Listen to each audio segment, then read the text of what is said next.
Welcome to this edition of Fuel for Thought. I'm Mark Rechtin, Executive Editor of S&P Global Mobility. There are a lot of folks who are comparing the societal transformation from internal combustion to battery electric vehicles to the equivalent of moving from horse to horseless carriage. Personally, I disagree with that metaphor, as the mode of transportation remains the same. You're still in a car that's powered by a motor. It's just that the propulsion method has changed. In that sense, at least to me, it's more like the VHS Betamax wars of the 1980s. But that's just definitions and semantics. This month on Fuel for Thought, we're going to expand the electrification conversation just a bit. Joining us today are two subject matter experts from S&P Global Mobility, Graham Evans, Research and Analysis Director for all things electrification, and Calum MacRae, Research and Analysis Director for Supply Chain Technology. Good day to you both. Hello, Mark. Good morning. Morning, Mark. Good morning. There are plenty of rosy forecasts about the potential size of the BEV market, either by natural demand or by government mandate. But a lot of things need to happen to make that come to fruition. And a big part is that the supply chain needed to build electric vehicles is quite different than what automakers are accustomed to in building their legacy internal combustion vehicles. What are we looking at here? I'll open the floor to Calum. I think the key thing here really is that OEMs have started to change their thinking around the supply chain around electric vehicles. In the internal combustion engine era, there were really system integrators, and there were so many parts that they simply had to offshore or farm some of that out to tier 1 and tier 2 suppliers. And that's exactly the same pattern that they replicated in the early days of the electric vehicles.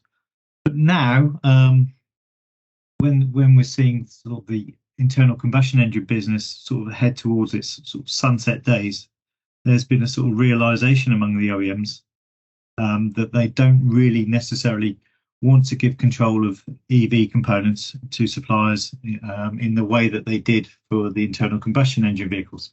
For a start, there are far fewer components to integrate with electric vehicles. And secondly, in certain markets and territories, there are social obligations that the OEMs have to follow in terms of maintaining employment. Here I'm thinking particularly of Germany, where a lot of the sort of organised labour sit on the supervisory boards of the OEMs, and simply to see the mass unemployment around the sort of former powertrain operations of some of these OEMs is simply not something that they could entertain.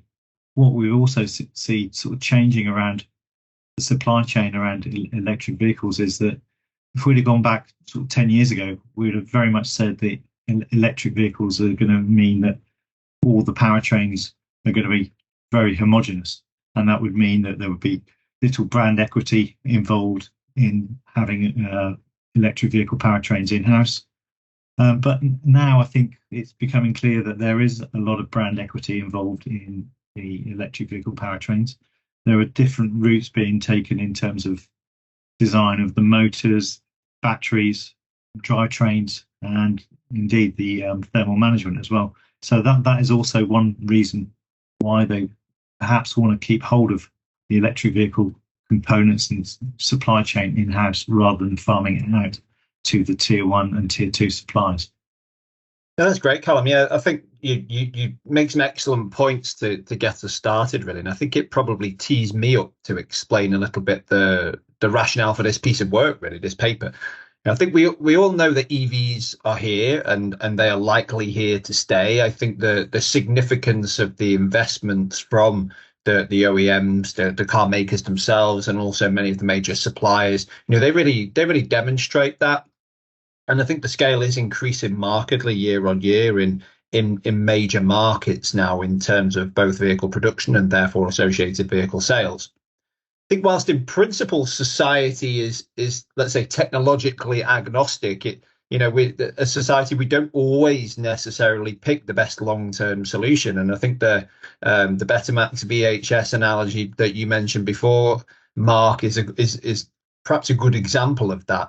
I think, however, with the battery electric vehicle, we're now on a kind of an optimization path, really, rather than a development path. And I think that, a lot of these OEMs with their significant investments, they can't really afford for battery electric vehicles to fail now due to, for example, lack of range or a low charging time. So component technologies and their ongoing development and optimization, they're really, really critical to this. And the way in which they integrate into the vehicle are going to be critical to ensure mainstream adoption by consumers, perhaps the second wave of consumers who are perhaps a little bit less tech savvy, a little bit cautious, but are perhaps interested in buying a battery electric vehicle.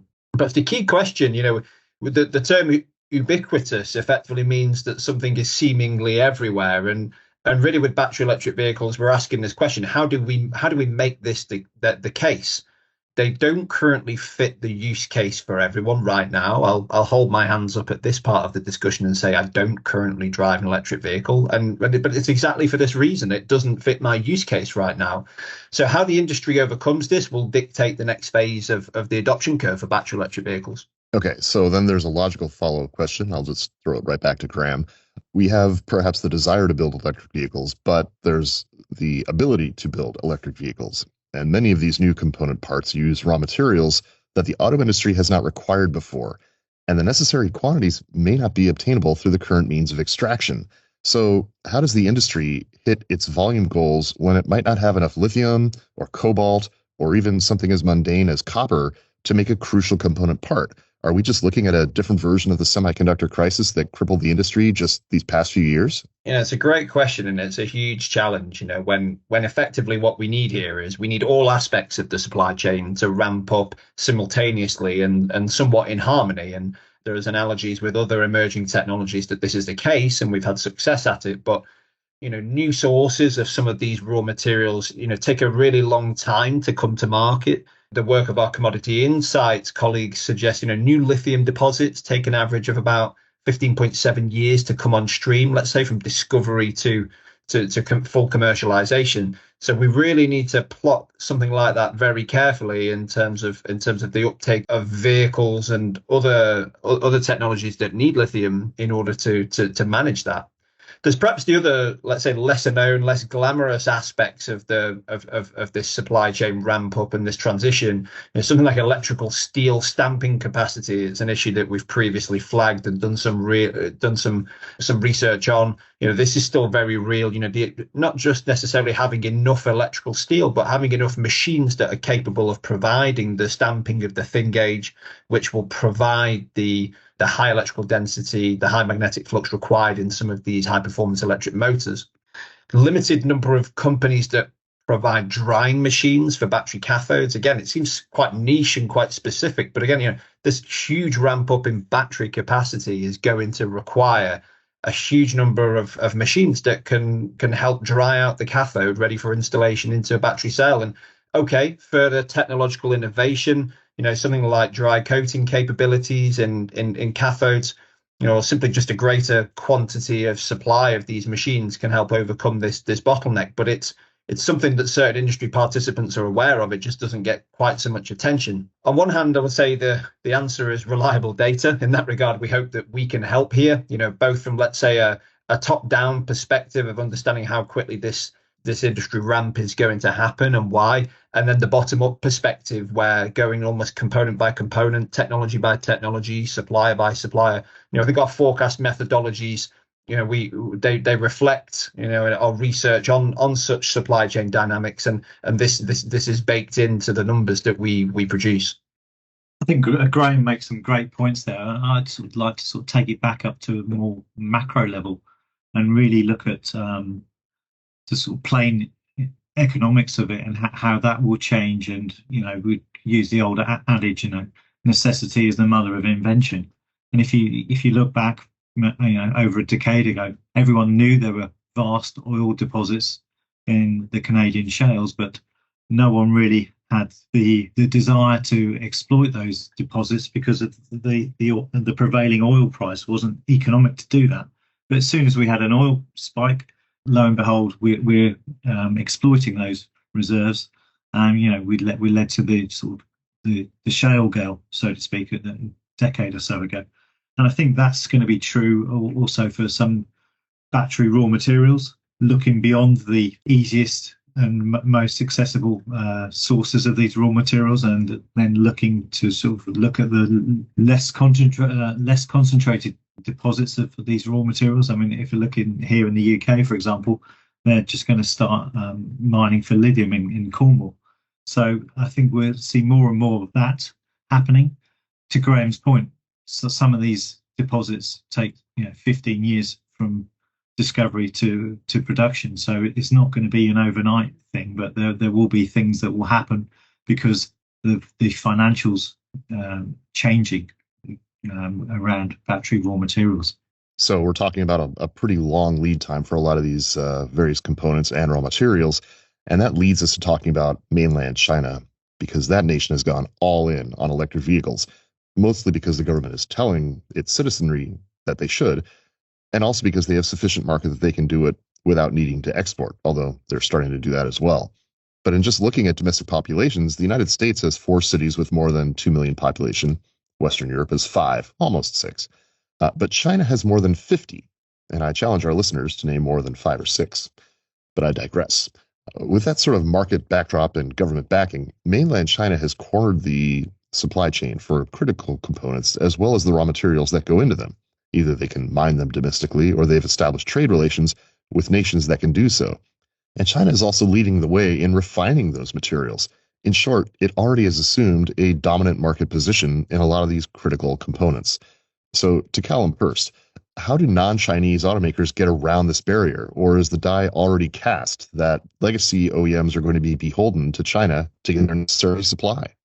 Yeah, I mean, it's a major sort of issue around the whole automotive industry outside of China. There's no doubt about it that China is the sort of 800-pound gorilla here in terms of electric vehicles, both in terms of the market and the supply chain that it's managed to amass over the last 10 years or so. But I think we can again point to fundamental economics as above, and more moving away from less about market economics and more to more interventionist economic policies that are looking to change that. Of course, over the last year or so, the Inflation Reduction Act in the US has attracted a lot of media attention. And on top of the media attention has become billions and billions of dollars of investment in battery infrastructure in the US. Similarly, in Europe, we also have the Critical Raw Materials Act. So I think it's fair to say that governments are recognizing the position that China has taken in the industry and know that they have to support the electric vehicle industry in their respective territories. You have to go back to basic of automotive, that is one of the greatest economic multiplier industries around. So for governments, it makes a lot of sense because you're creating a lot of jobs if you can protect the electric vehicle industry in the same way as you could protect the internal combustion engine industry. One of the things will be the upshot of the electric vehicles is the continued shift away from globalization and the race to the lowest cost markets and more inward looking economic policies to sort of foster the development of supply chains. Maybe if I chime in, I mean, Calum's exactly right here. And I'd say more broadly, I think there's a huge amount to learn from the industrial strategy of mainland China in recent years, and would say of which electric vehicles is one highly significant aspect and clearly a priority. I think probably a couple of things to highlight. Maybe obviously the battery raw material piece is relatively well understood. They have a presence in most producing nations, but the vast majority of processing is done in China. So effectively, the raw materials mined out of the ground in places like the DRC, that is then shipped back to China for processing. And this somewhat ring fences supply and makes compliance with some of this local legislation like the Inflation Reduction Act in the US or the Critical Raw Material Act in Europe so difficult to achieve if you're reliant on these Chinese sources. Again, a few others, a bit less well understood. The rare earth elements going into the electric motors of these EVs are crucial. We estimate that around 90% of production ready magnets are coming from China. again, we can innovate our way out of this, and there are magnet-free motors in existence already. There's the induction motor, which we see on the Audi e-tron. One axle of the all-wheel drive Tesla Model 3 also has an induction motor, and they are a big development focus for suppliers who are in the electric motor business. But I mean, in our forecast, we still expect about 80% of motors in 2025 are still going to need rare earths, and probably about the same, maybe a bit lower by 2030. So this is a long-term game. The protectionist policy is being devised to tackle this. That we see. I mean, of course, there's a huge amount of stake here, like Calum alludes to. It's not just technology leadership and vehicle sales, but this is jobs. This is quite existential for certain countries that have a huge stake of their economy in the automotive industry. I think export is another really key point. Many traditional leading OEMs are nervously watching the arrival of Chinese OEMs into major markets, because of, let's say, the two interrelated factors that are really critical to the discussion here around scale and around cost. So with the Chinese supply chain development that we've seen, they have the ability to reduce costs, sell EVs at lower price points, and really, really drive scale. But let's just say, perfect world, the tumblers all fall into place and the legacy automakers can structure the necessary supply chain, can build BEVs in volume, and can generate the necessary market demand to sell these electric cars at a profit. We're still facing a bit of a jackpot with the charging network, and we at S&P Global have calculated that there simply aren't enough chargers, and the projected rollout isn't keeping pace with forecast vehicle volumes. Now, this topic has been a particular focus for Graham, so let's start with him. Are we really in trouble with charging infrastructure, or are people just looking at charging through the lens of their experience with gasoline service stations, and that a sufficient electric charging network won't be that hard to achieve if we just shift our thinking a little? You catch me at a really bad time, honestly. Yesterday, I made a 450-mile journey here in the UK. It was torturous enough at nearly 8 hours. I definitely wouldn't have liked to have added another 2 hours onto it in order to charge, nor would I have particularly liked the range anxiety associated with making sure that one of the chargers on the way was either available or working. So two aspects really to cover here, I think, to go into this. One is charging and one is range. In terms of the batteries themselves, and they are getting bigger, not necessarily physically bigger, but in terms of capacity. So more energy dense, you'll get more miles per kilowatt hour within the pack. And therefore, this will provide more range for a single charge. We have technologies like cell to pack, removing much of the furniture from inside of the battery that are helping drive this increased energy density, and will lead us on to further technologies like solid state, again ultimately trying to achieve this higher energy density. But perhaps thermal management is the lesser known but critical aspect of this, and something we do a huge amount of work on. Optimize use of the energy we have and reducing what we would say are parasitic losses, drains on the battery, associated with things like the HVAC system, air conditioning. This has a huge impact, as any EV driver will know. And of course, ambient temperature also plays a key part. You get better range in the summertime when the battery is running at a temperature where it's in a more optimum state. So a few aspects to this. Efficient heat pumps. We expect these are going to see huge growth in electric vehicles as scale ramps up. They can add approximately 12% more range versus an electrical heater on the same vehicle in the same use case. So just with a different technology, 12% more range added. We also have integrated thermal management systems coming to market in a multitude of electric vehicles.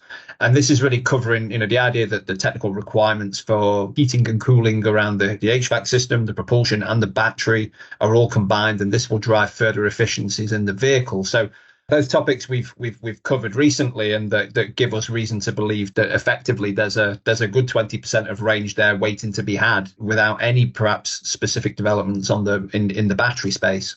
When it comes to charging, I mean, the challenges are huge. We reckon by 2030, if you consider the global fleet of electric vehicles, or the park, about 179 million vehicles globally, of which around 144 million will be fully battery electric vehicles. And I will frame this as one executive from a major OEM said to me recently. He said, well, the user needs to have an optimum experience wherever the vehicle will dwell. So that's quite a nice way of alluding to the fact that you don't need to be at a gas station anymore. You don't need to visit a gas station to get your charging needs. And obviously domestic charging or workplace charging both represent a huge opportunity. There's also this balance between how quickly the power can be received by the vehicle versus how quickly it can be provided by the infrastructure. So, a couple of aspects to that. The infrastructure itself needs to be able to push the power at a certain level. As is maybe not understood more widely, is how quickly that vehicle can receive it. Not everyone can plug into a 350 kilowatt charger and be back on the road in 8 or 10 minutes. That vehicle might not have a battery management system and an onboard power electronics that is prepared to receive that power. So I think a lot of the messaging, the wording around that needs to be a lot clearer. And of course, we need more prevalent fast charging for those use cases like mine yesterday that would make that type of trip more viable, or let's say more palatable. Reliability is certainly a key aspect to this. Anyone thinking about buying an electric vehicle right now who sees broken chargers, badly maintained chargers, long lines at charging stations, ultimately reliability and ease of use and availability are what's going to really convince that next wave of electric vehicle adopters. I generally concur with Graham on this one. From my own point of view, charging and range are the major things that prohibit me from owning an electric vehicle. It's not very often that I need to travel 350 miles on a single trip, but unfortunately it's more often than I thought I would need, because both my daughters have gone to university more than 350 miles away from home, so I need that convenience. And I think in terms of charging, we need more than we probably want, because of that's human nature. We want certain levels of redundancy built in. You only got to look at the US pickup market. If you ask anyone why you've got an enormous pickup, it's because I need to haul stuff. But you probably have to haul stuff one weekend in a month. Similarly, in Europe, if you go back 20, 30 years ago, the smart car from Daimler was going to be the next big thing, because it spoke immediately to everyone only ever traveling with 1.2 people on board. But it fell far short of expectation in the market, because people want redundancy in their vehicles just in case they need to carry 4 people as opposed to just 2 people in the case of smart. In the case of charging, there's probably going to be a need for more than we think they're going to be a need for, in terms of typical sort of vehicle park ratios to charging stations. And I think that will help assuage many people's fears of either turning up at a charging point that's not working, or being stuck in a queue of fellow EV users who are looking to charge. So I think that will help assuage fears. I think for a certain amount of time we might have a bit of a wild west in terms of charging. There are umpteen companies springing up everywhere, and I think that's the way it needs to be, frankly. To not everyone's going to make money out of this, and we'll find a natural equilibrium in the market. Much in the same way that we did with gas stations. So if you go back 20, 30 years ago, there were sort of gas stations on every corner in the UK. Now they're few and far between, but we can manage much better on it. With EVs as well, 90% of the charging is going to happen in a domestic situation.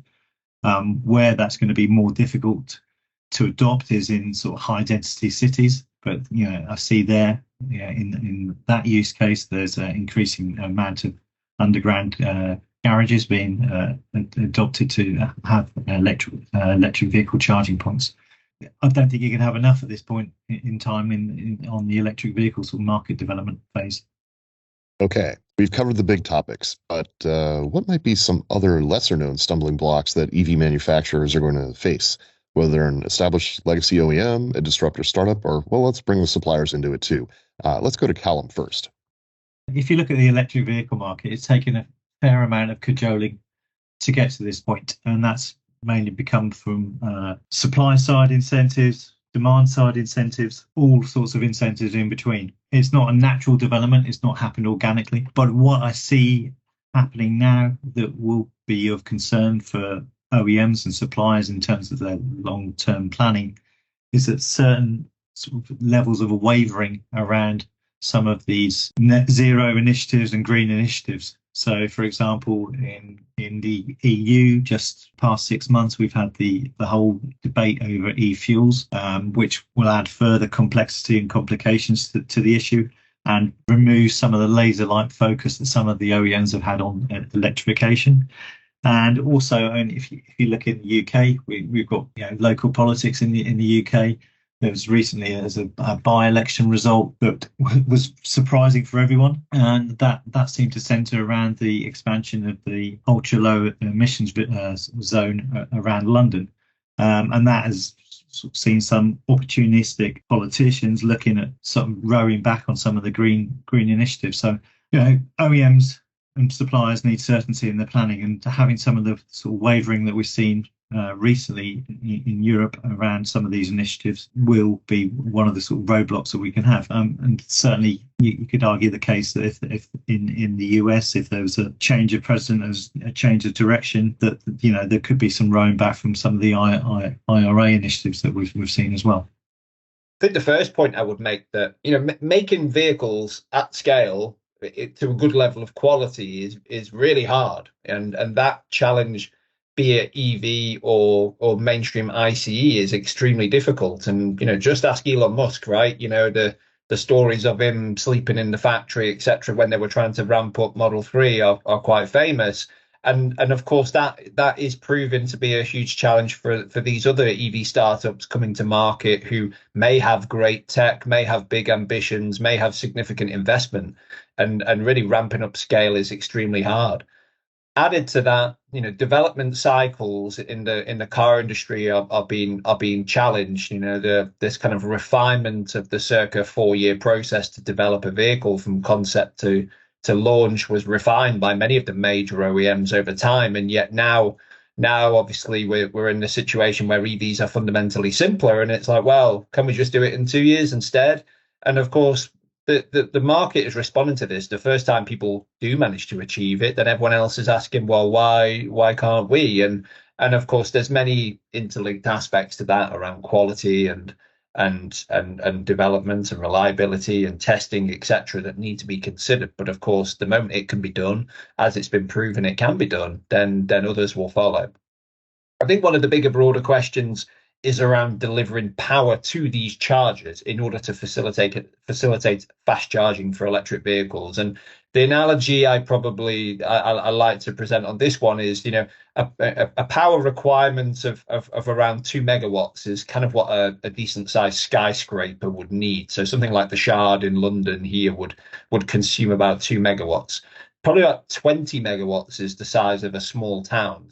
So if you imagine the situation where you've got 10 EVs charging simultaneously at 350 kilowatt, which is, I guess, kind of broadly industry leading technology now on something like the Porsche Taycan, 10 EVs charging simultaneously is 3.5 megawatts. So you could be able to deliver 3.5 megawatts, so more than almost 2 Shards worth of power, in order to be able to allow those vehicles to charge simultaneously at that power level. So, we also have this kind of corresponding difficulty in bringing new sources of power to the grid, bringing new renewables on stream and getting them providing energy to electricity grids, not just here in the UK, but other major markets around the world. And of course, the further you are from that energy or that power source, let's say, the more expensive the grid connections are, the more copper you need, the fatter the copper wire you need to get that power from one place to another. So delivering fast charging at scale where it's needed is a massive challenge, not just from a cost perspective, but from delivering energy. And perhaps this would be a good time to introduce the fuel cell versus battery electric vehicle debate. In principle, light passenger vehicles, it seems like a bit of a slam dunk that battery electric vehicle has won, but also fuel cell vehicles have profound advantages, range and refueling being the two critical ones that create an advantage. And certainly, for given applications, it's definitely the case. The medium heavy duty piece is a different conundrum, a different balance in terms of the economics. But certainly, if the puzzle around generating enough green hydrogen can be solved and the refueling infrastructure can be there, then we do expect that this might be able to filter down into the higher vehicle segments. again, against the backdrop of competition from advanced battery technology. So it's not a done deal, but at the same time, the fuel cell electric vehicle in certain segments can continue to be developed and brought to market as a solution to the range challenge. Yeah, thanks for bringing fuel cells into the conversation. They're often the forgotten stepson of the electric vehicle equation, and we could probably do an entire podcast on that. But for now, we're going to stick to pure battery electrics, and we're going to jump into the lightning round because we are at time. So we'll go back to Graham first. If you were a betting person, and since you mentioned fuel cells, it's a technology innovation, but we don't have to say that's the answer. But what would you say is the next eureka technology that will be the game changer for electric vehicles?